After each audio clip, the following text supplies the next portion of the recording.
ನಮ್ಮೊಳಗೆ ವಾಸಿಸುವ ಪವಿತ್ರಾತ್ಮನೇ, ಈ ದಿನ ನಿನ್ ಚಿತ್ತದಂತೆ ನಡೆಸಬೇಕಯ್ಯ.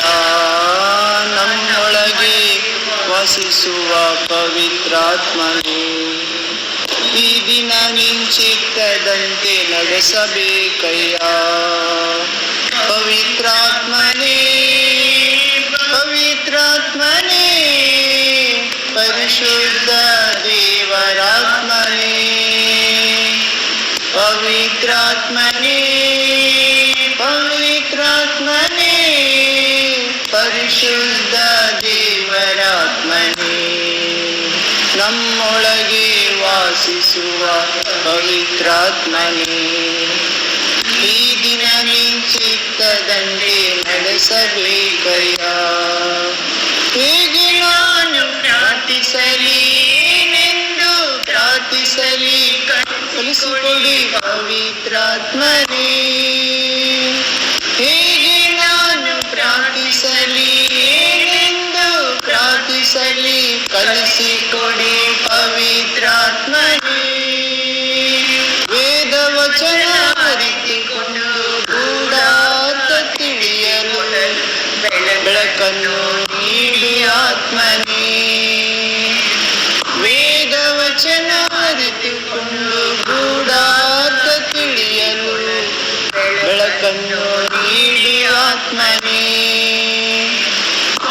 ಪವಿತ್ರಾತ್ಮನೇ, ಪವಿತ್ರಾತ್ಮನೇ, ಪರಿಶುದ್ಧ ದೇವರಾತ್ಮನೇ, ನಮ್ಮೊಳಗೆ ವಾಸಿಸುವ ಪವಿತ್ರಾತ್ಮನೇ, ಈ ದಿನ ನಿನ್ ಚಿತ್ತದಂತೆ ನಡೆಸಬೇಕಯ್ಯ. ನಮ್ಮೊಳಗೆ ವಾಸಿಸುವ ಪವಿತ್ರಾತ್ಮನೇ, ಈ ದಿನ ನಿನ್ ಚಿತ್ತದಂತೆ ನಡೆಸಬೇಕಯ್ಯ. ಪ್ರಾರ್ಥನೆ ಮಾಡಿ ಸ್ಟಾರ್ಟ್ ಮಾಡೋಣ. ಪ್ರಾರ್ಥನೆ. ತಂದೆ, ಕೆಲವು ಕ್ಷಣ ನಿಮ್ಮ ಜೀವಂತ ಕ್ರಿಯೆ ಮಾಡುವ ಇಬ್ಬೈಕತ್ತಿಗಿಂತ ಹರಿತವಾದ ನಮ್ಮ ದೇಹದಲ್ಲಿ ತೂರಿ ಹೋಗುವ ಕೀಲು ಮಜ್ಜೆಗಳನ್ನು ಭೇದ ಉಂಟು ಮಾಡುವ ಆತ್ಮ ಶರೀರವನ್ನು ಶುದ್ಧ ಮಾಡುವ ಹೃದಯದ ಆಶೆ ಆಲೋಚನೆಗಳನ್ನು ಗ್ರಹಿಸಿ ಹೊಸ ಸೃಷ್ಟಿ ಮಾಡುವ ನಿಮ್ಮ ವಾಕ್ಯವನ್ನು ಧ್ಯಾನಿಸುವ ತಂದೆ, ಪ್ರೀತಿ ಸ್ವರೂಪನೇ, ಆತ್ಮ ಸ್ವರೂಪನೇ, ಸತ್ಯ ಸ್ವರೂಪನೇ, ಧರ್ಮ ಸ್ವರೂಪನೇ ಇರುವಾತನೇ ನಮ್ಮೊಳಗೆ ಪ್ರವೇಶ ಮಾಡಬೇಕೆಂದು ವಾಕ್ಯಗಳ ಮೂಲಕ ಯೇಸು ಕ್ರಿಸ್ತ ನಾಮದ ಪ್ರಾರ್ಥಿಸುತ್ತೇವೆ ತಂದೆ, ಆಮೇನ್. ಯೋಹಾನ 1ನೇ ಪತ್ರಿಕೆ 2ನೇ ಅಧ್ಯಾಯ 15ರಿಂದ 17. 1ನೇ ಪತ್ರಿಕೆ ಪತ್ರಿಕೆ ಯೋಹಾನನ 1ನೇ ಪತ್ರಿಕೆ 2ನೇ ಅಧ್ಯಾಯ 15ನೇ ವಾಕ್ಯದಿಂದ 17ನೇ ವಾಕ್ಯದವರೆಗೆ ಪೀಠಿಕೆಯಿಂದ ಓದ್ರಿ ಯಾರಾದರೂ.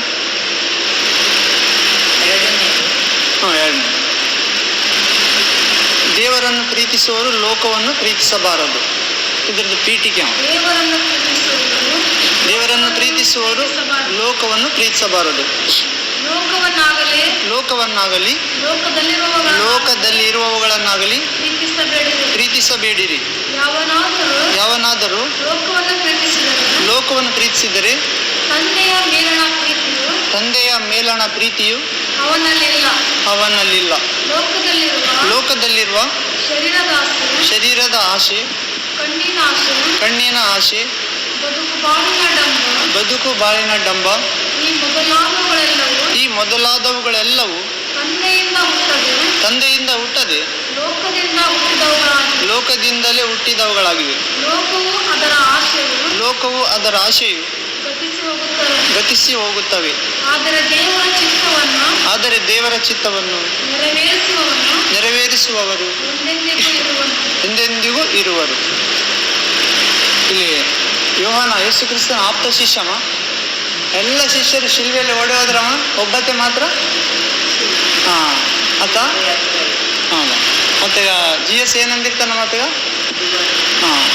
ಆಪ್ತ ಶಿಷ್ಯ ಅಂದರೆ ಕೆಲವೊಂದು ಶಿಷ್ಯರಿಗೆಲ್ಲ ಸಂಶಯ ಆದರೆ ಯೋಹಾನ ಕಡೆ ನೋಡ್ತಿದ್ರು, ಗುರುನ ಕೇಳ ಅದ್ರ ಅರ್ಥ ಏನಂತ. ಹೌದಿಲ್ಲ? ಯಾಕಂದ್ರೆ ಅಷ್ಟು ಆಪ್ತ ಆಗಿದ್ದ ಆತನಿಗೆ ನಾನು ಬರುವ ತನಕ ಈತನು ಹೀಗೆ ಇರಬೇಕು, ಮರಣ ರುಚಿ ನೋಡಬಾರ್ದು ಅಂದಾಗ ಆತಗೆ ಮರಣ ಇಲ್ಲ ಅಂತ ಸುದ್ದಿ ಬಿದ್ದಂತ. ಆದ್ರ ಸತೆ ಮರಣ ಆಗುವುದಿಲ್ಲ ಅಂದೇನು ಹೇಳಿಲ್ಲ, ನಾನು ಬರುವ ತನಕ ಅಷ್ಟೇ. ಅದು ಪೆಂಡಿಂಗ್ ಐತಮ್ಮ, ಅದು ಸಸ್ಪೆನ್ಸ್ ಐತೆ, ಯಾರು ಬಿಡ್ಸಂಗಿಲ್ಲ. ಅದು ಕೆಲವೊಂದು ಸ್ವರ್ಗದಲ್ಲಿರೋ ತಂದೆ ನಿರ್ಣಯ ಕಾಲಗಳು ಅದಕ್ಕೆ ಮಾತ್ರ ಗೊತ್ತು ಅನ್ನಂತೆ ಕೆಲವೊಂದು ಪೆಂಡಿಂಗ್ ಇರ್ತಾವೆ ನಮ್ಮ ದೇವ್ರು. ಇವ್ ನೋಡಿ, ಪೌಲನು ಕೂಡ 3ನೇ ಆಕಾಶಕ್ಕೆ ಕರೆದುಕೊಂಡು ಹೋದ್ನಂತ 14 ವರ್ಷದ ಕೆಳಗೆ. ಆತ ದೇಹ ಸಹಿತವಾಗಿ ಹೋದನು, ದೇಹ ರಹಿತವಾಗಿ ಹೋದನು, ದೇವರೊಬ್ಬರೇ ಬಲ್ಲರು. ಅಂದರೆ ನಾವು ಹೇಳ್ಬಾರ್ದು ಅದನ್ನು. ಕೆಲವು ದೇವರೊಬ್ಬರೇ ಬಲ್ಲರ ನಾವು ಎಂಟ್ರ್ ಆಗಬಾರ್ದಲ್ಲಿ. ಎಂಟ್ರಾದ್ರೆ ಏನಾಯ್ತು ಗೊತ್ತವ, ಸುಳ್ಳೆ ಎಂಟ್ರಾದವು. ಯಾಕಂದ್ರೆ ಮನುಷ್ಯರಿಂದ ಯಾವತ್ತೇ ಆಗಲಿ ದೇವರಿಗೆ ಆಗದ್ದು ಮನುಷ್ಯರಿಗೆ ಆಗಲ್ಲ. ದೇವರಿಗೆ ಆಗದ್ದನ್ನೇ ನಮ್ಮಿಂದ ಮಾಡಿಸ್ತಾನೆ, ನಮ್ಮಿಂದ ದೇವ್ರ ಕಲಿದಿರಂಗಿಲ್ಲ. ಹೌದಿಲ್ಲ? ಹಾಂ, ಅಂದರೆ ದೇವರಿಗೆ ಸಾಧ್ಯ. ದೇಹ ಸಹಿತ ತಗೊಂಡು ಹೋಗಕ, ದೇಹ ರಹಿತ. ಅದಕ್ಕೆ ಇಬ್ಬರು ಉದಾಹರಣೆ ಇದ್ದಾರೆ, ಅನೋಕ, ಏಲಿಯ. ದೇಹ ರಹಿತ ಈ ಮೋಶೆ. ಹೌದಾ? ಯೂದ ಪತ್ರಿಕೆ 1ನೇ ದೇಹದಲ್ಲಿ ಮಿಕಾಯಲ್ ದೇವದೂತನ ಕಳಿಸ್ತಾನ ಮೋಶೆ ಶರೀರನ ತೆಗೆದುಕೊಂಡು ಬರೋದಕ್ಕೆ. ಅಲ್ಲಿ ಏನಾಯ್ತವ, ಸೈತಾನನ್ನು ಅಡ್ಡಿಪಡಿಸ್ತಾನ. ಏನು ಕಾರಣ ಅಂದರೆ ದೇವರಿಗೆ ಒಂದು ಅವಿಧೆಯಾಗಿ ನಡೆದುಕೊಂಡಿರ್ತಾನ. ಆಜ್ಞೆ ಮಾಡಿ ಕಲ್ಲಿಗೆ ಅಂದರೆ ಒಡೆದು ಬಿಟ್ಟಿರ್ತಾನ 2 ಸಲ. ಹೌದಾ? ಅದೊಂದು, ಅದನ್ನು ಅಷ್ಟು ಕೇರ್ ಮಾಡಲಿಲ್ಲ. ಆದರೂ ಕೂಡ ಮತ್ತೆ ದೇವರು, ನೀನು ಸರಿ ಮೋಶೆ, ನಾನು ಈ ಜನ ಬಗ್ಗದ ಹಠಮಾರಿಗಳು ಮೊಂಡರ ಇದ್ದಾರ, ಇವ್ರನ್ನ ನಾಶ ಮಾಡಿ ನಿನ್ನಲ್ಲಿಂದಲೇ ದೊಡ್ಡ ಜನಾಂಗ ಮಾಡ್ತಾನ ಅಂತ ಹೇಳ್ತಾನೆ. ಬೇಡದೇವ್ರೆ, ಈಜಿಪ್ಟವ್ರು ಏನಂತಂತಾರೆ, ಈಜಿಪ್ಟ್ ದೇವರು, ಇಸ್ರೇಲ್ ದೇವರು ದೊಡ್ಡತ ಇದ್ದಾನ, ಕರ್ಕೊಂಡು ಹೋದ ಅರಣ್ಯದಾಗ ಸಾಯಿಸಿದ ಆಗ್ಲಾರ್ದ, ಕರ್ಕೊಂಡು ಹೋಗ ಕಾನಾನ್ ದೇಶಕ್ಕೆ ಸ್ವರ್ಗಕ್ಕೆ ಕರ್ಕೊಂಡು ಹೋಗಿ ಆಗ್ಲಾರ್ದ, ಅಡವಿಯಲ್ಲಿ ಸಾಯಿಸಿದ ಅಂತ ನಿನ್ನ ಬಗ್ಗೆ ತಪ್ಪು ಅನ್ಕೊಂತಾನ. ಅಂದರೆ ಮೋಶೆ ದೇವರಿಗೆ ಆಲೋಚನೆ ಕೊಟ್ಟಾನ. ಅದು ಆ್ಯಕ್ಚುಲಿ ಎಕ್ಸೆಪ್ಟೇಬಲ್ ಅಲ್ಲ, ಆದ್ರೆ ದೇವ್ರು ತಗೊಂಡ. ದೇವರಿಗೆ ಆಲೋಚನೆ ಕೊಡೋಕೆ ಬರಂಗಿಲ್ಲ ಯಾರು. ಮೋಶೆ ಇದ್ರೆ ಇರ್ಬೋದಮ್ಮ, ಆದರೆ ದೇವರು ಅದನ್ನು ಮನ್ನಿಸ್ಯಾನ ಅಷ್ಟೇ. ಅದು ದೇವರ ಆಲೋಚನೆಗಿಂತ ನಮ್ದು ದೊಡ್ಡದ. ಏನಂದ್ರೆ ಮೋಶೆಯಲ್ಲಿ ದೇವರ ಆತ್ಮ ಇಟ್ಟಿದ್ದ ಅಷ್ಟೇ. ಎಷ್ಟು ದೇವರ ಆತ್ಮ ಇದ್ರೂ ಕೂಡ ದೇವ್ರು ಹೇಳಿದಂಗೆ ಕೇಳೋಕ್ಕಾಗಿಲ್ಲ ಕೂಡ. ಹೌದಾ? ಅಂದರೆ ಇಲ್ಲಿ ಮೋಶೆ ಆತ್ಮ ಸಹಿತ ಹೋದ. ಹೌದಾ? ಆದ್ರೂ ಕೂಡ ದೇಹನ ತಗೊಂಬ ಅಂತ ಹೇಳಿದ್ದ ದೇವರು ಮಿಕಾಯಲ್ಗ. ಅದು ಅಡ್ಡಿಪಡಿಸಿದ, ಒಂದು ಕೊಲೆ ಮಾಡ್ಯಾನ. ಅಂದರೆ ನಮ್ಮದು ಡಾಕ್ಯುಮೆಂಟ್ ಎಲ್ಲ ಸೈತಾನಲ್ಲಿ ಇರ್ತಾವ. ಒಂದೊಂದು ನಾವು ದೇಹದಲ್ಲಿರುವಾಗ ಮಾಡಿದ ಎಲ್ಲ ಒಳ್ಳೆ ಕೆಟ್ಟಿದ್ರದ್ದು ಪರಿಣಾಮ ಈಗ ಬೇಗ ಬರ್ತೀನಿ, ಪ್ರತಿಯೊಬ್ಬನಿಗೆ ನಡತೆಗೆ ತಕ್ಕ ಪ್ರತಿಫಲ ನಾನೇ ಕೊಡ್ತೀನಿ, ನನ್ನ ಕೈಯಲ್ಲಿದ್ದವಂತ. ಅದಕ್ಕಾಗಿ ನಾವು ಕ್ರಿಸ್ತೇಸುವಿನ ನ್ಯಾಯಾಸನದ ಮುಂದೆ ನಿಲ್ಲಬೇಕಂತ. ಯಾರು? ಸತ್ತ ಪ್ರತಿಯೊಬ್ಬ ಜನ, ಅದರ ಮನುಷ್ಯರೆಲ್ಲರೂ ಒಂದು ದಿನ ಯೇಸು ಕ್ರಿಸ್ತನ ಮುಂದೆ ಸಿಂಹಾಸನ ಮುಂದೆ ನಿಂತು ದೇಹದಲ್ಲಿ ಮಾಡಿದ ಕಾರ್ಯಗಳಿಗಾಗಿ, ಅಂದ್ರೆ ಜೀವಂತವಾಗಿರಕಲ್ಕ ಒಳ್ಳೇದು ಕೆಟ್ಟಿದ್ದ ಅನುಭವಿಸ್ತಾನಂತ. ಅದಕ್ಕೆ ನಮ್ಮ ನಂಬಿಕೆ ಕೇವಲ ಈ ಬದುಕಿಗೆ ಮಾತ್ರ ಸೀಮಿತ ಆಗಿರಬಾರ್ದು ಅನ್ನಕತ್ತಾನೆ. ಸೀಮಿತ ಆದ್ರೆ ಏನಂತಂದ್ರೆ ಸಿಂಹಾಸನ ಮುಂದೆ ಜಡ್ಜ್ಮೆಂಟ್ ಆಗ್ತಾವ. ಇಲ್ಲ, ನಾವು ಪರಲೋಕಕ್ಕಾಗಿ, ನಿತ್ಯ ಜೀವಕ್ಕಾಗಿ, ಅನಂತ ಜೀವಕ್ಕಾಗಿ, ಪರಿಶುದ್ಧತೆಗಾಗಿ, ಸತ್ಯ ಸಾಕ್ಷಿಯಾಗಿ ಅನೇಕರನ್ನ ದೇವ್ರ ಬೆಳಕಿನಾಗ ನಡೆಸಕ, ಪಾಪ ಮಾರ್ಗದಿಂದ ದೇವ್ರ ಮಾರ್ಗಕ್ಕೆ ತರಕ, ದೇವರೇ ನಿಮ್ಮ ತಂದೆ, ಈ ಲೋಕ ಸ್ವಲ್ಪ ದಿನ, ಈ ಲೋಕದ ನಂತರ ಐತಲ್ಲ ಅದು ಶಾಶ್ವತ ಅನ್ನೋದಕ್ಕೋಸ್ಕರ ಜೀವಿಸ್ತಾರಮ್ಮ. ಈಗ ಸಾಕ್ಷಿ ಹೇಳ್ತಾರ, ಅವರಿಗೆ ಏನಂತ ಜೀವಸು ಮರಣದಿಂದ ಪಾರಾಗಿ ಜೀವಕ್ಕೆ ಸೇರ್ಯಾರಂಥವ್ರು. ಮರಣ ಅಂದ್ರೆ ಏನು? ದೇವರಿಂದ ದೂರ ಆಗೋದು. ಹೌದಾ?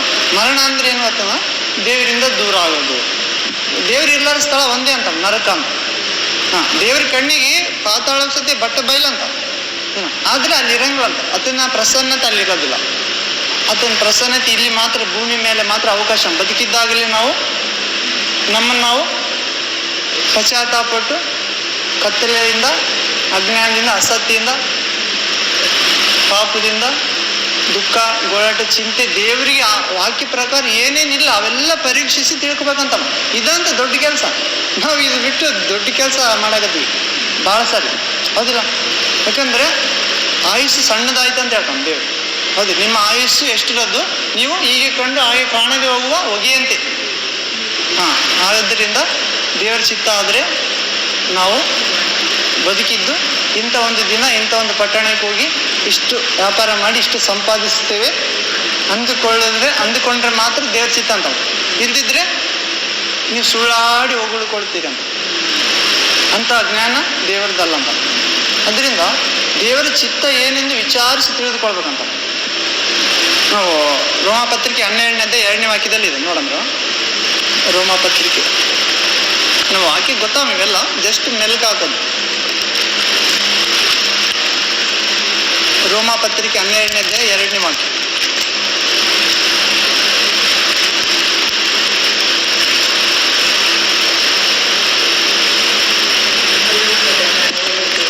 ಇಹಲೋಕದ ನಡವಳಿಕೆಯನ್ನು ಅನುಸರಿಸದೆ ನೂತನ ಮನಸ್ಸನ್ನು ಹೊಂದಿಕೊಂಡು ಪರಲೋಕ ಭಾವದವರಾಗಿರಿ. ಹೀಗಾದರೆ ದೇವರ ಚಿತ್ತಕ್ಕೆ ಅನುಸಾರವಾದದ್ದು, ಅಂದರೆ ಉತ್ತಮವಾದದ್ದು, ಮೆಚ್ಚುಗೆಯಾದದ್ದು, ದೋಷವಿಲ್ಲದ್ದು ಯಾವುದೆಂದು ವಿವೇಚಿಸಿ ತಿಳಿದುಕೊಳ್ಳುವಿರಿ. ಇಲ್ಲೇನು ಹೇಳ್ತಾನೋ ಪೌಲ, ದೇವಜನರು ನಡೆದುಕೊಳ್ಳಬೇಕಾದ ರೀತಿ 12ನೇ ಅಧ್ಯಾಯದ ಅದ್ರದ್ದು ಸಾರಾಂಶ ಏನಂದ್ರೆ ದೇವಜನರು ನಡೆದುಕೊಳ್ಬೇಕು. ಅಂದ್ರೆ ದೇವಜನರು ಅಂದ್ರೆ ಯಾರೆಲ್ಲ ದೇವಜನರು ಅನಿಸ್ಕೊಳ್ತಾರ ನಿಮ್ಮ ಅನಿಸಿಕೆದಾಗ?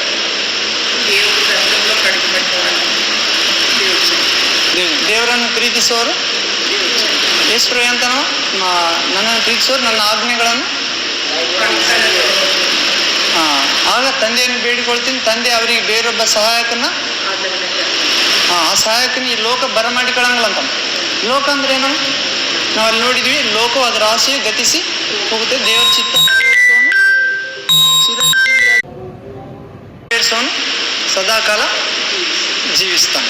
ಇಲ್ಲಿ ಅದೇ ಹೇಳಕತ್ತಾನು, ಇಹಲೋಕದ ನಡವಳಿಕೆಯನ್ನು ಅನುಸರಿಸದೆ ನೂತನ ಮನಸ್ಸನ್ನು ಹೊಂದಿಕೊಂಡು ಪರಲೋಕ ಭಾವದವರಾಗಿರಿ.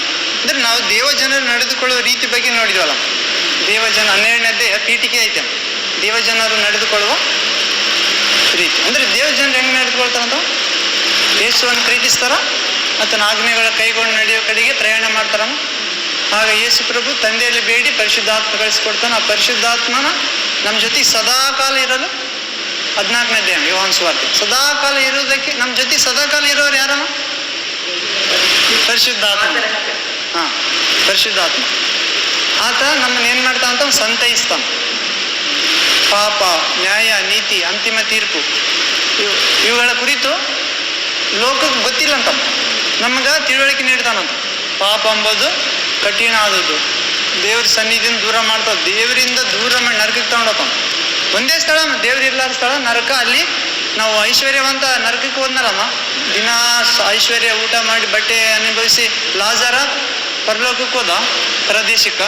ಐಶ್ವರ್ಯವಂತ ಒಂದ್ ದಿವಸ ಸತ್ತೋದ, ಪಾತಾಳದಲ್ಲಿ ಯಾತನೆ ಪಡ್ತಾವಂತ. ಪಾತಾಳದಲ್ಲಿ ಹತ್ತಿಗೆ ಒಂದಾನೆ ನೀರು ಕೇಳಾಕತ್ತ ನಾವು. ಅಂದ್ರೆ ನೀರು ಎಷ್ಟು ಬೆಲೆ ಅಂದ್ರೆ ಆತ್ಮೀಯ ಲೋಕದಾಗ ಸತಿ ನೀರು ಇರ್ತಾವ. ಇರ್ತಾವ. ನಾವು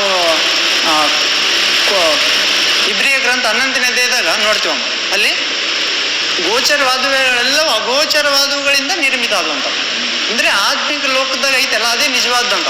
ಅದನ್ನ ನೋಡಿ ಇವೆಲ್ಲ ರೆಡಿ ಮಾಡ್ಯಾನ. ಅದಕ್ಕೆ ಎಷ್ಟು ನಾನು ವಿಶ್ವಾಸ ಇಡುವವನು ಹೊಟ್ಟೆಯೊಳಗಿಂದ ಜೀವಕರವಾದ ನದಿಗಳು ಉಕ್ಕಿ ಹರಿಯುತ್ತವೆ, ಆ ನೀರು ನಿತ್ಯ ಜೀವಕ್ಕೆ ಕರೆದುಕೊಂಡು ಹೋಗ್ತದೆ. ನಾನು ಕೊಡುವ ನೀರನ್ನು ಕುಡಿದವರಿಗೆ ಮತ್ತೆ ದಾಹ ಆಗುದಿಲ್ಲ. ಅಂದ್ರೆ ನೀರಿದ್ದವ, ಆ ನೀರನ್ನ ನಾವು ಕೇಳ್ಬೇಕಂತ. ನಾವು ಹಿಂದೂದಾಗ ನೋಡ್ತಿದ್ದವ್ ಚಿಕ್ಕವರಿದ್ದಾಗ, ಆ ಮೂವಿದಾಗ ತೋರಿಸಿದ್ರು. ಅದೊಂದು ಜೀವ ಜಲಕ್ಕೋಸ್ಕರ ಫೈಟ್ ಮಾಡ್ತಾವಂತ. ಅದನ್ನ ಕಾಯಕ ಸರ್ಪ ಇರ್ತದಂತ. ಇವತ್ತಿಗೆ ಸತ್ಯ ಆ ಜೀವ ಜಲ ಪಡ್ಲಾರ್ದಂಗ ಸರ್ಪ ನಮಗೆ ಹೋರಾಡ್ತಾನ, ಯಾರು ಸೈತಾನ. ಆ ಜೀವ ಜಲ ಕುಡಿದ್ರೆ ನಮಗೆ ದಾಹ ನೀಗ್ತವೆ. ಏನ್ ದಾಹಮ್ಮ, ಏನ್ ತಿನ್ಬೇಕು, ಏನ್ ಕುಡಿಬೇಕು, ಏನ್ ಒದ್ದುಕೊಳ್ಬೇಕು, ಕಣ್ಣಿನ ಆಸೆ, ಶರೀರದ ಆಸೆ, ಬದುಕು ಬಾಂಡಮ್ಮ, ಇವೆಲ್ಲ ಏನಾಗ್ತದ ಮೈನಸ್ ಆಗ್ತವೆ. ಯಾಕಂದ್ರೆ ಇದು ದೇವ್ರ ಕೂಡ ನೀರು. ಯಾಕೆ ನೋಡಿ, ಸಮಾರ್ಯ ಸ್ತ್ರೀ 5 ಜನ ಗಂಡಂದ್ರಿದ್ರಂತ, ಈಗಿರೋತ ಗಂಡ ಅಲ್ಲ. ಆದ್ರೆ ಈತ ನೀರು ಕೊಟ್ಟ, ಮಾತಾಡುತ್ತಲೇ ನೀರು ಕೊಡಲಿಲ್ಲ, ಊರಿಗೊಡುವದ್ಲು. ಆಕಿಂದ ಮುಗಿದೋಯ್ತು ಆ ದಾಹ. ಊರವ್ರನ್ನೆಲ್ಲ ಕರ್ಕೊಂಬಂದಳ ಒಂದೇ ಸರಿ, ಒಂದೇ ದಿನದಾಗ ದೇವರು ಆ ನೀರು ಕುಡಿದ್ಲು, ದೇವರು ನೀರು ಕುಡಿದು ನಿತ್ಯ ಜೀವಕ್ಕೆ ಪ್ರವೇಶ ಆದ್ಲು. ಒಂದು ಊರಿಗೆ ಹೋದ್ಲು, ಯಾವ್ದು ಅವಮಾನಕ್ಕೆ ಗುರಿಯಾಗಿದ್ಲು. ಮಧ್ಯಾಹ್ನ ಬರ್ತಿದ್ಲು, ಬೆಳಿಗ್ಗೆ ಬಂದ್ರೆ ಮಾತಾಡ್ತಾರ ಅಸಹ್ಯವಾಗಿ ನನ್ನ ಜೊತೆ ನಾನು ಕುಡಿತಂತ. ಎಲ್ಲರೂ ನೋಡಿ ಇಂಥಕಿ ನೋಡಿಲ್ಲ ಅಂತ, ಹೌದಿಲ್ಲ? ಸಾಮಾನ್ಯವಾಗಿ ಅಂತ ಅವಾಗಿನ ಸ್ವಭಾವ ಬೇರೆ ಅಲ್ಲ. ಇವಾಗ ನೈಸ್ ಕಾಣ್ತದ, ಆದ್ರೂ ಕೂಡ ಹೃದಯ ಹಂಗೆ ಐತಿ, ಹೌದಿಲ್ಲ? ಅಲಂಕಾರ ಸೌಂದರ್ಯ ವ್ಯರ್ಥ ಮೋಸ ಅಂತ. ದೇವರ ಭಯಭಕ್ತಿ ಉಳ್ಳವರೇ ಸ್ತೋತ್ರ ಪಾತ್ರರು. ಹೌದು. ಆಕಿ ಊರಿಗೆ ಕರ್ಕೊಂಡು ಬಂದು ಯೇಸುವಿನ ಪಾದದಲ್ಲಿ ಇಟ್ಲಂತ. ಏನು ಕಾರಣ ಅಂದ್ರೆ, ನಾನು ಕೊಡುವ ನೀರನ್ನು ಕುಡಿದವ್ರಿಗೆ ಮತ್ತೆಂದಿಗೂ ದಾಹ. ಇವತ್ತಿನ ನಮ್ಗೆ ಎಷ್ಟು ದಾಹಗಳಿದಾವ, ಒಂದು ಲೀಸ್ಟ್ ಬರೆದ್ರೆ ಅಂದ್ರೆ ಅವಶ್ಯಕತೆಗಳ ಬಗ್ಗೆ ಲೀಸ್ಟ್ ಬರೆದ್ರೆ ನಮ್ದು ಆ ಲೀಸ್ಟ್ ಭತ್ತದ ಬಾವಿ ಅಂತ. ಅಂದ್ರೆ ಬಾವಿಯಾಗ ಎಷ್ಟೊಂದು ನೀರು ಹಾಕು ಬತ್ತಿ ಹೋಗ್ತು ಅಂತ. ಹೌದು. ಈ ರೀತಿ ಒಂದೇ ದಿನದಲ್ಲಿ ಆಕೆ ದೇವರ ಸೇವೆ ಮಾಡಿಲ್ಲ. ಮತ್ತೆ ಅವರೆಲ್ಲ ಬಂದು ಏನಂದ್ರ, ನಾವು ಇನ್ನು ಮೇಲೆ ನೀನು ಹೇಳಿದ್ರಿಂದ ನಂಬೋದಿಲ್ಲ, ನಾವು ಕಣ್ಣಾರೆ ನೋಡಿ ಯೇಸುವಿನ ಬಾಯಿಂದ ಬಂದ ಮಧುರವಾದ ಮಾತುಗಳು, ಜೀವಕರವಾದ ನೀರು. ಹೌದೇ? ದೇವರು ಹಾಕಿ ನೀರಿಗೆ ಹೋಲಿಕೆ ಆಗ್ಯದ. ನಾವು 1ನೇ ಕೀರ್ತನೆಯಲ್ಲಿ ನೋಡ್ತೀವಿ, 1ನೇ ವಾಕ್ಯ 2ನೇ ವಾಕ್ಯದಲ್ಲಿ ಪಾಪಾತ್ಮರ ಪಥದಲ್ಲಿ ಕಾಲೂರದೆ, ಧರ್ಮನಿಂದಕರೊಡನೆ ಕೂರದೆ, ಯಾವನು ಯೆಹೋವನ ಧರ್ಮಶಾಸ್ತ್ರದಲ್ಲಿ ಆಸಕ್ತಿಯುಳ್ಳವನಾಗಿ ಹಗಲು ರಾತ್ರಿ ಅದನ್ನೇ ಧ್ಯಾನಿಸ್ತಿರುವನು ಅಷ್ಟೋ ಧನ್ಯನು. ಅಂಥವನು ನೀರಿನ ಕಾಲುವೆಗಳ ಬದಿಯಲ್ಲಿ ನೆಡಲ್ಪಟ್ಟ ಮರದಂತಿರುವನು. ಅಂಥ ಮರವು ತಕ್ಕ ಕಾಲದಲ್ಲಿ ಫಲ ಕೊಡುತ್ತದೆ, ಅದರ ಎಲೆ ಅಂತೆಯೇ ಅವರ ಕಾರ್ಯಗಳೆಲ್ಲವೂ ಸಫಲವಾಗುವು. ದುಷ್ಟರಾದರೂ ಹಾಗಲ್ಲ, ಗಾಳಿ ಬಡ್ಕೊಂಡು ಹೋಗುವ ತರಗೆಲೆ ಅಂತಿದ್ದಾರೆ, ಎಲೆ ಅಂತ. ಆದರೆ ನೀತಿವಂತರ ಮಾರ್ಗವು ದೇವರ ಪಾಲನೆ. ಆದರೆ ದುಷ್ಟರ ಮಾರ್ಗ ಹೆಂಗಿರ್ತಂತವ? ಎಲೆ ಉದುರ್ತಲ್ಲ. ಎಲೆ ಆ ವಸಂತ ಕಾಲ ಬರೋಕ್ಕೆ ಮೊದಲು ಬಿಸಿಲುಗಾಲದಾಗ ನಾವು ಹಿಂಗ ಉಪವಾಸ ಪ್ರೇಯರ್ ಮುಗಿತು ಹಿಂಗೆ ನಡ್ಕೊಂತ ಹೋಗ್ತಿದ್ವಿ, ಅಲ್ಲಿ ಒಣಗೋಗ್ಬಿಟ್ಟವ ಪಕ್ಕದ ಎಲೆಗಳ ಮೇಲೆ ರೋಡಿ. ಅಂದ್ರೆ ಏನ್ ಅರ್ಥ ಅಂದ್ರೆ ಹೊಸ ಕಾಲ ಬರಕತ್ತವ, ವಸಂತ ಕಾಲ. ಅದಕ್ಕಿಂತ ಮೊದಲು ಎಲ್ಲ ಉದುರ್ತಾವ. ಅದಕ್ಕೆ ಯೇಸು ಎಂತನೋ ಯೋಹಾನ ಸುವಾರ್ತೆ 16ನೇ 20ನೇ ವಾಕ್ಯದಾಗ, ನೀವು ಹತ್ತು ಗೋಳಾಡುವಿರಿ, ದುಃಖ ಪಡುವಿರಿ, ಲೋಕವು ನಕ್ಕು ನಲಿದಾಡುವುದು, ಆದರೆ ನಿಮ್ಮ ದುಃಖವು ಹೋಗಿ ಆನಂದ ಬರುವುದು. ಅಂದ್ರೆ ನಾವು ಯೇಸು ಪ್ರಭುವಿಂದ ಪಡಿಬೇಕಂದ್ರೆ ಆನಂದ, ನಿಜವಾದ ಆನಂದ, ನಿಜವಾದ ದಾಹ ತೀರುವ ನೀರು, ಹೌದಿಲ್ಲ? ಆ ದೇವರ ಚಿತ್ತ ನೆರವೇರಿಸೋ ಸದಾಕಾಲ ಇರ್ತಾರ ಆ ಮಾರ್ಗ. ಸ್ವಲ್ಪ ಎಲೆ ಉದುರಿಸ್ಬೇಕಂತ. ಏನಂದ್ರೆ ನಾವು ಈ ಲೋಕದ ಆಸೆಗಳೇ ಇದ್ದಾವ, ಹಿಂಗಿರ್ಬೇಕಂತ ಎಲೆಗಳಂತ. ಅವು ನಮ್ಮನ್ನು ಉದುರಿಸೋ ಮೊದಲು ನಾವು ಔಟ್ರನ್ನ ಉದುರಿಸ್ಬೇಕಂತ. ಆಮ್ಯಾಗ ಚಿಗುರು ಬರ್ತಾವ. ಚಿಗುರು ಅಂದ್ರೆ ದೇವರು, ನಾನು ನಿಮ್ಮನ್ನು ನೋಡ್ತೀನಿ, ಆಗ ನಿಮ್ಮ ದುಃಖ ಹೋಗಿ ಆನಂದ ಬರುತ್ತದೆ. ಆ ಆನಂದ ಸಂತೋಷವನ್ನು ಯಾರು ನಿಮ್ಮಿಂದ ಕಸಿದುಕೊಳ್ಳಲು ಸಾಧ್ಯವಿಲ್ಲ. ಹೌದು? ಈ ಲೋಕ ಕೊಟ್ರೆ ಅದು ಕಸ್ಕೊಂತಾವ. ಇವ್ರು ಸೈತಾನ ನನಗೆ ಯೇಸುಪ್ರಭು ಅಡ್ಡ ಬೀಳಂದ, ನೀನು ಅಡ್ಡ ಬಿದ್ದರೆ ಇವೆಲ್ಲ ವೈಭವ ಕೊಡ್ತೀನಿ ಅಂತ ಹೇಳ್ದ, ಬೆಟ್ಟದ ಮೇಲೆ ಕರ್ಕೊಂಡೋಗಿ. ಅಂದ್ರೆ ಸೈತಾನ ಕೊಡೋ ಇದ್ದಾವ. ಸೈತಾನ ಏನಂತಾನ, ಜಸ್ಟು ಅಡ್ಡ ಬೀಳಂತಾನ ಅಷ್ಟೇ, ಏನಿಲ್ಲ. ನಮ್ಮ ದೇವ್ರು ಅಡ್ಡ ಬೀಳಿ ಅನ್ನಂಗಿಲ್ಲ. ಇದಕ್ಕೆ ಆಚಾರ ಇವೆಲ್ಲ ಬೇಕಿಲ್ಲ. ನನ್ನನ್ನು ಪ್ರೀತಿಸಿದ್ರೆ ನನ್ನ ಮಾತು ಕೈಕೊಂಡು ಸೈತಾನ ಅಂತ ಹೆಂಗ್ ಗೊತ್ತ, ಗುಡಿಗಳಲ್ಲಿ ಓದ್ತೀವಲ್ಲ, ಕಾಯಿ ಹೊಡಿಬೇಕು, ಉದ್ದಿ ಕಡೆ ಹೂವು ಹಚ್ಬೇಕು, ಆ ಪೂಜೆ ಈ ಪೂಜೆ, ನಿಂಬೆಹಣ್ಣು, ಅರಿಶಿಣ, ಹೌದಾ, ಕುಂಕುಮ, ಆ ನಾಮ ಈ ನಾಮ ಪಂಗನಾಮ ಇದ್ರಂತ ಹೋಗ್ರಿ. ಹೌದಿಲ್ಲ? ಅಂದ್ರೆ ಆತ ದೇವರಿಂದ ದೂರ ತಗೊಂಡೋಗಿ ಕಾರ್ಯ ಮಾಡ್ತಾನ. ಮನುಷ್ಯಗೆ ಯಾವ ಇಷ್ಟ ಸುಲಭವಾಗಿದ್ದು ಯಾವ ಅವು ಮಾಡಿಸ್ತಾನ. ಉದ್ದಿನ ಕಡೆ ಸುಲಭ ಅಲ್ಲ, ಅದೇ ಸತ್ತೋತದ. ನೀನು ಉದ್ದಿನ ಕಡ್ಡೆ ಆಗ್ಬೇಕು, ಅದಲ್ಲ. ನೀನು ಮೊಂಬತ್ತಿ ಆಗಬೇಕು, ನೀನು ಕರಗಿ ಇತರಿಗೆ ಬೆಳಕು ಕೊಡ್ಬೇಕು. ನೀನ್ ಲೋಕಕ್ಕೆ ಬೆಳಕಂದ್ರೆ ನೀನು ಕರಗಿದ್ರೆ ಬೆಳಕು ಹೋಗ್ತದ, ಹೌದಿಲ್ಲ? ಮತ್ತೆ ಕಾಯಿ ಒಡೆದಾಯ್ತನ, ಕಾಯಿ ಹೊಡಿ ಅದ್ರ ಅರ್ಥ ಏನಂತ ಗೊತ್ತದ ಅಂತ ಕೇಳಿದ್ರೆ ಹೇಳಂಗ ಯಾರು? ಕಾಯಿ ಹೊಡೆದಿಲ್ಲ, ನಿನ್ನನ್ನೇ ದೇವರಿಗೆ ಮೀಸಲಾಗಿ ಒಪ್ಪಿಸ್ಬೇಕು. ಹಿಂಗ ಸಜ್ಜಿಯೋ ಬಲೆ ಒಪ್ಪಿಸ್ಬೇಕು, 2 ಒಳಾಗಿ ಯೇಸುಪ್ರಭು ನಮಗೋಸ್ಕರ ಶಿಲುಬೆಯಲ್ಲಿ ಮುರಿದ್ನಿಲ್ಲ ದೇಹ, ಅದು ಅರ್ಥ. ಮತ್ತೆ ನೀನು ಶುದ್ಧ ಆಗಿರ್ಬೇಕು, ಯಾವುದೋ ಒಂದು ಪಾಪದಿಂದ ಸತಿ ನೀ ಸೇವೆ ಮಾಡಬಾರ್ದು, ನಿನ್ನ ದೇಹ ಒಪ್ಪಿಸ್ಬಾರ್ದು. ಒಳಗ ತೆಂಗಿನಕಾಯಿ ಶುದ್ಧ ಇರ್ತಾವ, ವೈಟ್ ಇರ್ತದ, ನಿನ್ನ ಶುದ್ಧ ಮಾಡಿ ಒಪ್ಪಿಸ್ಬೇಕು ದೇವ್ರಿಗೆ. ಮತ್ತೆ ಹೇಬೇಲನ ಕಾಣಿಕೆ ಹೆಂಗಿತ್ತವ, ಆತ ಚೊಚ್ಚಲಾದವುಗಳಲ್ಲಿ ಪ್ರಥಮವಾದದ್ದನ್ನು ಯಾವುದು ಸುಕ್ಕು ಬಕ್ಕಿ ಅಂಗ ಮುರಿದು ಹೋಗ್ಲಾರ್ದಂತ ದಷ್ಟಪುಷ್ಟವಾದ ಮರಿನ ತಂದು ದೇವರಿಗೆ, ಕಾಯಿನ ಹೊಲದ ತೆನೆಗಳಲ್ಲಿ ಕೆಲವೊಂದನ್ನು, ಅಂದ್ರೆ ಯೇಸುಪ್ರಭು ದೇವಾಲಯದ ಎದುರಿ ಕುಂತಾಗ ಕಾಣಿಕೆ ಆಗ್ತಿದ್ರಂತ, ಹೆಚ್ಚಾದ್ರಲ್ಲಿ ಆಗ್ತಿದ್ರಂತ. ಬಡ ವಿಧವೆ ತನ್ನಲ್ಲಿದ್ದ 2 ಕಾಸನ್ನು ತನ್ನ ಜೀವನವನ್ನೇ ಕೊಟ್ಟು, ಅಂದ್ರೆ ಕೆಲವೊಂದನ್ನು, ಅಂದ್ರೆ ದೇವ್ರನ್ನ ತಾತ್ಸಾರ ಮಾಡೋದನ್ನು ದೇವ್ರು ಇಷ್ಟಪಡಂಗಿಲ್ಲ. ಚರ್ಚಿಗೆ ಲೇಟಾಗಿ ಬರೋದು, ಚರ್ಚೆ ಆರಾಧನೆ ಲೇಟಾಗಿ ಬರೋದು, ಆಡ್ಬೇಕಾ ಬೇಡ ಅಂತ ಅನ್ನೋದು, ಸಾಕ್ಷಿ ಹೇಳ ಬೇಡ ಅಂದ್ರೆ ಇದು ಹೇಳಿದ್ವಿ ವೇಸ್ಟ್ ಅಂತ. ಅಂದ್ರೆ ನಾನು ಕಲ್ತಿದ್ದವ, ನಾ ಹಂಗೆ ಮಾಡ್ತಿದ್ದೆ. ದೇವ್ರಿಗೆ ಕಾರ್ಯ ಏನು ನೋಡೋಕ್ಕಾಗಲಿಲ್ಲ. ಇನ್ನು ಏನೇ ಮಾಡಿಸುತ್ತೆ ಪೂರ್ಣ ಹೃದಯ, ಆತ್ಮ, ಪೂರ್ಣ ಬುದ್ಧಿ, ಪೂರ್ಣ ಶಕ್ತಿ. ಆದ್ರೆ ಸತ್ಯ ಅದಕ್ಕಿಂತ ದೊಡ್ಡದಾನಂತ. ಆಯ್ತು ನಾನು ಕರೆಕ್ಟ್ ಮಾಡಿನಿ ಪೂರ್ಣ ಅಂತ ಕೇಳಿದ ಆ ಸತಿ ಹಂಗಿಲ್ಲ ಅಂತ. ಹೌದಿಲ್ಲ? ಸಮುದ್ರ ಆ ದಡಕ್ಕೆ ಓದ್ತೀನಿ ಅನ್ನೋರು ಯಾರನ್ನ ಇದ್ದಾರ, ಆದರೆ ಸಾಹಸ ಮಾಡೋರಿದ್ದಾರೆ. ಹಾಗ ಆಗ್ಲಾರ್ದು ನೋಡಿ ಕಿಸಿ ನೀರು ಕುಡಿಯಕತ್ತಾನ, ಆಯ್ತು ಆಗಂಗಿಲ್ಲ ಅನ್ಕಿಸಿ ಹೆಲಿಕಾಪ್ಟರ್ ಬಂದು ತಗೊಂಡೋಗ. ಇದೇ ವಿಶ್ವಾಸ. ಹಿಂಗೆ ಇಕ್ಕಟ್ಟಾದ ಬಾಗಿಲಲ್ಲಿ ಈ ಪರಲೋಕ ಎಂಬ ರಾಜ್ಯನ ಅನೇಕ ಕಷ್ಟ ಸಂಕಟಗಳೆಂಬ ಸಮುದ್ರ ದಾಟಿ ಹೋಗ್ಬೇಕಂತ ಹೇಳ್ತಾನೆ ಪೌಲ. ಕಷ್ಟ ಸಂಕಟ ಎಂಬ ಸಮುದ್ರ ಅಂತ ಸುಲಭ ಹೋಗ ಹಂಗಲ್ಲ. ಯಾಕಂದ್ರೆ ಯೇಸು ಹೇಳ್ತಾನೆ, ಹಸಿ ಮರಕ್ಕೆ ಹೀಗೆ ಮಾಡಿದ್ರೆ ಒಣಗಿದ ಮರಕ್ಕೆ ಏನ್ ಮಾಡ್ತಾರ? ಹಸಿ ಮರ ಅಂದ್ರ ಆತ ಪವಿತ್ರಾತ್ಮದಿಂದ ಹುಟ್ಟಿದ್ದ, ಪರಿಶುದ್ಧತೆ ಕನ್ನಿಕೆಯಲ್ಲೇದು ಹುಟ್ಟಿದ್ದ.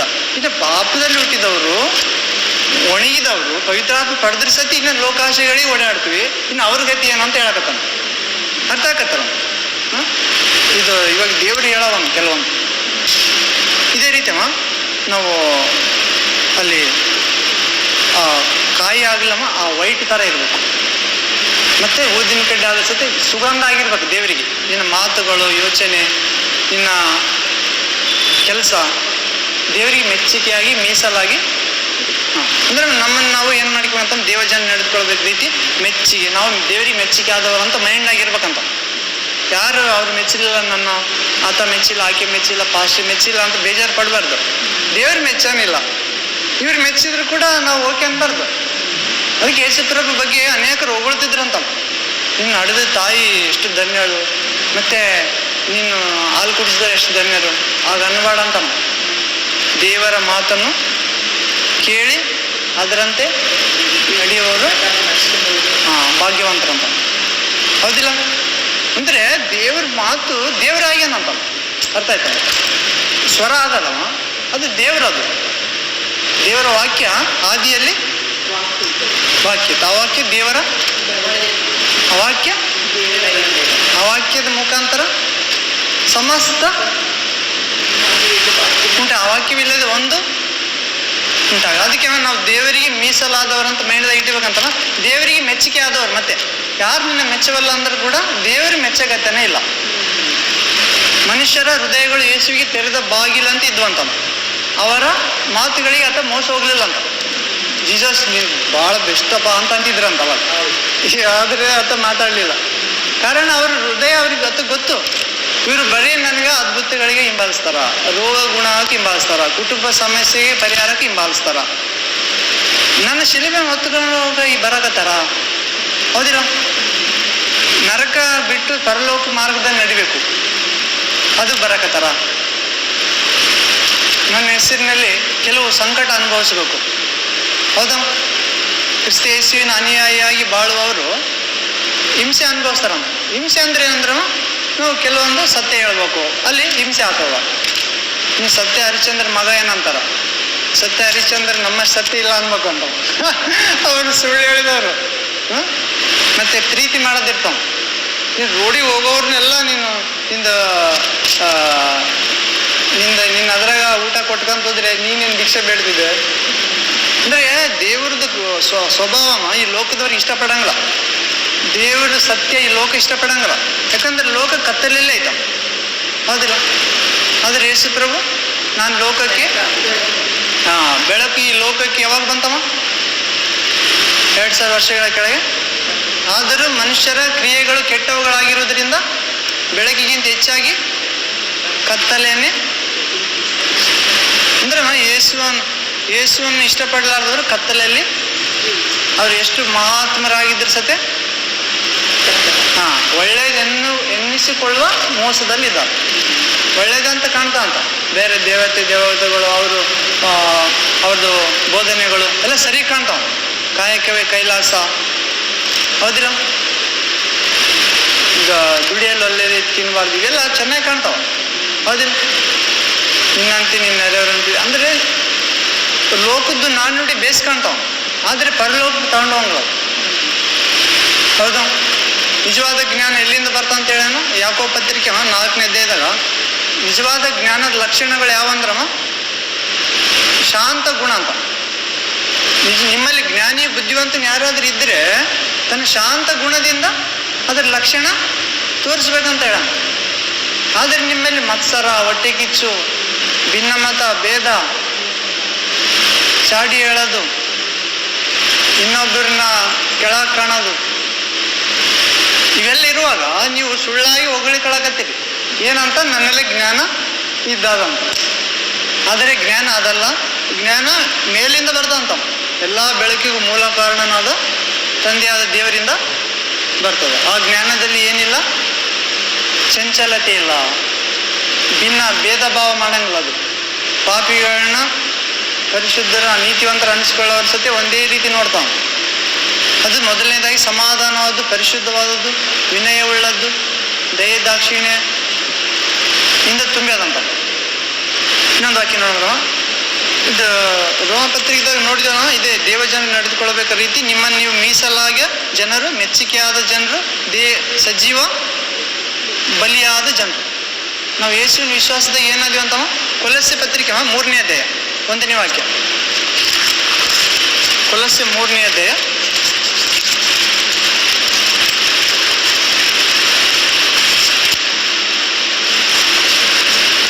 3ನೇ ಅಧ್ಯಾಯ 1ನೇ ವಾಕ್ಯ. ಆದ ಕಾರಣ ನೀವು ಕ್ರಿಸ್ತನೊಂದಿಗೆ ಎಬ್ಬಿಸಲ್ಪಟ್ಟಿರುವುದರಿಂದ ಮೇಲೆ ಇರುವವುಗಳನ್ನೇ ಹುಡುಕಿರಿ. ಅಲ್ಲಿ ಕ್ರಿಸ್ತನು ದೇವರ ಬಲಗಡೆಯಲ್ಲಿ ಆಸನಾರೂಢನಾಗಿದ್ದಾನೆ. ಮೇಲಿರುವಂಥವುಗಳ ಮೇಲೆ ಮನಸ್ಸಿಡಿರಿ, ಭೂ ಸಂಬಂಧವಾದವುಗಳ ಮೇಲೆ ಇಡಬೇಡಿರಿ. ಯಾಕಂದ್ರೆ ನೀವು ಸತ್ತಿರಲ್ಲ, ನಿಮ್ಮ ಜೀವವು ಕ್ರಿಸ್ತನೊಂದಿಗೆ ದೇವರಲ್ಲಿ ಮರೆಯಾಗಿಟ್ಟದೆ. ನಮಗೆ ಜೀವವಾಗಿರುವ ಕ್ರಿಸ್ತನು ಪ್ರತ್ಯಕ್ಷನಾಗುವಾಗ ನೀವು ಸಹ ಆತನ ಜೊತೆಯಲ್ಲಿ ಪ್ರಭಾವದಿಂದ ಕೂಡಿದವರಾಗಿ ಪ್ರತ್ಯಕ್ಷರಾಗುವಿರಿ. ಇಲ್ಲಿ ಪೀಠಿಗೆ ಏನು ಹೇಳ್ತಾ ನೋಡಮ್ಮ, ಕೊಲಸ್ಸೆ 3ನೇ ಅಧ್ಯಾಯದ ಮೇಲೆ ಅಜ್ಞಾನಿಗಳ ದುರ್ನಡತೆಗಳನ್ನು ಯಾರಮ್ಮ? ದೇವಜನರು ನಡೆದುಕೊಳ್ಳಬೇಕಾದ ರೀತಿ ನೋಡಿದ್ವಲ್ಲಮ್ಮ. ಆ ದೇವಜನರು ನಡೆದುಕೊಳ್ಳುವ ರೀತಿಯಲ್ಲಿ ಅಜ್ಞಾನಿಗಳ ದುರ್ನಡತೆಯನ್ನು ಬಿಟ್ಟು ಬಿಡ್ಬೇಕಂತ. ಅಂದ್ರೆ ಒಂದೇಳು ನಮ್ಮಲ್ಲಿ ಇದ್ರೆ ಮತ್ತೆ ಯೋಗ್ಯರಾಗಿ ನಡೆಯಬೇಕೆಂದು ಬೋಧಿಸ್ತಾನ. ಯಾರು ಅಜ್ಞಾನಿಗಳಲ್ಲ, ಯಾರು ಯೋಗ್ಯರಂದ್ರೆ ಯೇಸು ಕ್ರಿಸ್ತನಲ್ಲಿ ದೀಕ್ಷಾ ಸ್ನಾನ ಮಾಡಿಸಿಕೊಂಡು ಆತನ ಜೊತೆಗೆ ಸತ್ವಿ, ನಾವು ಸಮಾಧಿ ಆದ್ವಿ, ನೀರಿನಿಂದ ಮೇಲೆ ಬರುತ್ತಲೇ ಪುನರುತ್ಥಾನ ಆದ್ವಿ. ಇವಾಗ ಪುನರುತ್ಥಾನ ಆದ ಯೇಸು ಪ್ರಭು ಯಾರ ಜೊತೆಗೆ ಜೀವಿಸಕತ್ತನಮ್ಮ? ದೇವ ತಂದೆಯ ಬಲಗಡೆಯಲ್ಲಿ ಕೂತ್ಕೊಂಡ. ಇವಾಗ ನಾವು ಸತ್ತಿ ದೀಕ್ಷಾ ಸ್ನಾನ ಆದವರು ಯೇಸು ಜೊತೆಗೆ ಸತ್ತಂಗ, ಯೇಸುವಿನ ಜೊತೆಗೆ ಎದ್ದಂಗ. ಇವಾಗ ನಾವು ಯಾರಿಗೋಸ್ಕರ ಜೀವಿಸ್ಬೇಕಂತಮ್ಮ? ಯೇಸುಗೋಸ್ಕರ ಜೀವಿಸ್ಬೇಕು. ಯೇಸು ದೇವರಿಗೋಸ್ಕರ ಜೀವಿಸ್ತಾನ, ನಾವು ಯೇಸುಗೋಸ್ಕರ ಜೀವಿಸ್ಬೇಕು. ಆದ ಕಾರಣ ನೀವು ಕ್ರಿಸ್ತನೊಂದಿಗೆ ಎಬ್ಬಿಸಲ್ಪಟ್ಟಿರುವುದರಿಂದ ಮೇಲೆ ಇರುವವುಗಳನ್ನು ಹುಡುಕಿರಿ. ಮೇಲೆ ಏನದ?